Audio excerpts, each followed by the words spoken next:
Et donc salut à tous, c'est Rubinoff et bienvenue dans cette nouvelle vidéo où aujourd'hui on va parler des reptiles faciles pour débuter dans la terrariophilie. Bien entendu, ne prenez pas ces vidéos comme quelqu'un qui a de l'expérience et qui vous donne d'après son expérience. Aujourd'hui nous allons faire en mode comme si on était ensemble dans une même salle et qu'on faisait chacun nos recherches pour essayer de faire la terrariophilie et on mettait après en commun nos idées.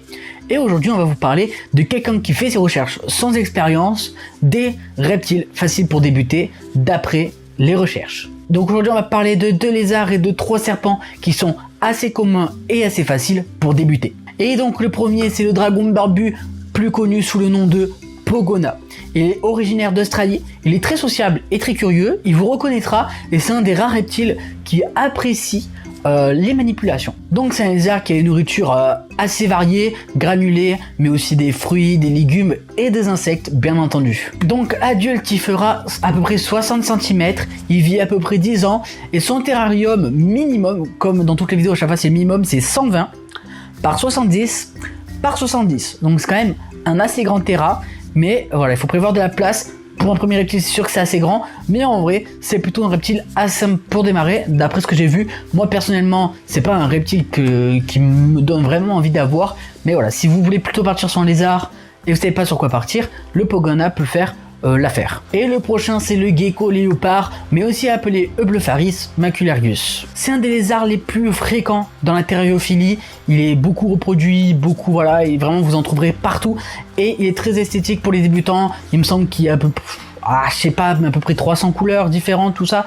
Donc voilà, vous avez vraiment, si vous voulez le gecko léopard pour sa couleur, vous pouvez en avoir un grand panel. Donc voilà, c'est pour ça aussi qu'il est beaucoup aimé par les débutants, parce que les débutants ils cherchent pas forcément l'espèce mais plutôt la couleur. Donc voilà, c'est pour ça aussi qu'il est très aimé et très fréquent, car il existe en plusieurs coloris. Adulte il fera à peu près 25 cm et pour une expérience à peu près de vie de 15 ans. Et pour le terrarium, il faudra du 60 par 45 par 45. On passe ensuite avec les 3 serpents. Donc le premier c'est le Pantherophis guttatus, autrement appelé serpent des blés. Celui-là, il est connu, on en a déjà parlé. Il est originaire des États-Unis.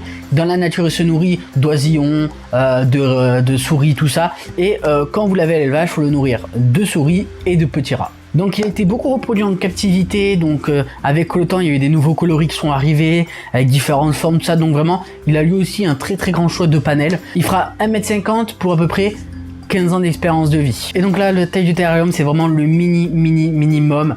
C'est vraiment 80 par 45 par 60. Mais en vrai, au lieu de 80, je vous conseillerais un 120, vraiment. Un 120, c'est mieux. Mais voilà, c'est le minimum. Donc le prochain, c'est le python royal. On en entend beaucoup parler. Donc le python royal vient d'Afrique. C'est un serpent assez timide et craintif qui vit surtout la nuit. Donc en vrai, il n'y a pas grand risque de morsure. Mais si vous optez pour ce serpent-là, vraiment n'attendez pas à avoir d'activité la journée, parce que vraiment il vit vraiment que la nuit, c'est un animal nocturne. En moyenne on arrivera à 1,20 m pour une dizaine d'années d'expérience de vie. Et pour le terrarium nous avons du 90 par 50 par 60. Et donc le dernier reptile de cette liste, c'est le serpent roi de Californie. On le retrouve principalement aux USA, vous en doutez vu le nom de Californie. Alors attention cependant, c'est un serpent où c'est pas comme le serpent des blés, le python, il est pas mal craintif et il n'hésitera pas à siffler et un petit peu.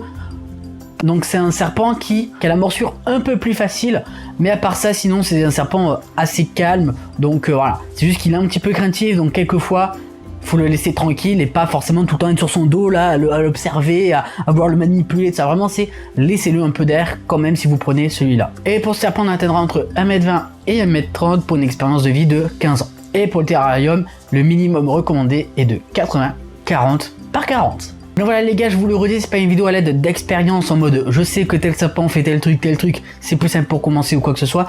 C'est comme je vous ai dit en début de vidéo, on est ensemble. Imaginez vous êtes au lycée, vous êtes au CDI, vous avez un groupe de travail, chacun fait ses recherches et à la fin on met tout ensemble.